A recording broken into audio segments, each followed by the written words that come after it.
நான் உள்ள வந்த உடனே நாகராஜன் அம்மா வந்துட்டாங்கன்னு சொன்னாரு.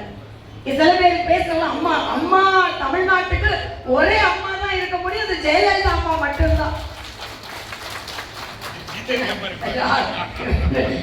அக்கான்னு கூப்பிட்டா போதும், வயசுக்காக சொல்லல, ஏற்கனவே ஒரு அம்மா இருக்காங்க, அதனால அக்கான்னு தான் எல்லாரும் யூஸ்வலா கூப்பிடுவாங்க நாகராஜன் அவர்கள். அதனால அம்மானா ஜெயலலிதா அம்மா தான், ஒரே அம்மா தான் தமிழ்நாட்டுக்கு.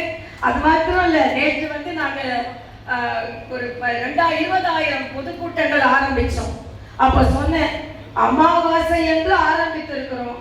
அமாவாசை என்று அம்மாவோட ஆசை தேசிய ஜனநாயக கூட்டணி ஆட்சிக்கு வர வேண்டும் என்று. ஆக அமாவாசையில் அம்மாவின் ஆசையை நிறைவேற்றுவதற்காக நாங்கள் எல்லாம் இங்கே வந்திருக்கிறோம் என்று சொன்னேன்.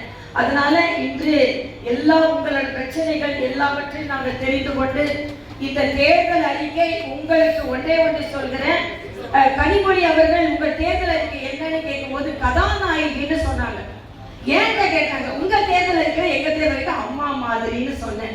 ஏன்னா அம்மாவுக்கு தான் குழந்தைகளுக்கு என்ன வேணும், எப்படி வேணும், எந்த நேரத்துல வேணும்னு சொல்ல முடியும். அதனால அம்மாவின் அறிக்கை போல, ஒரு அன்னை அறிக்கை போல இந்த அறிக்கை இருக்கும்.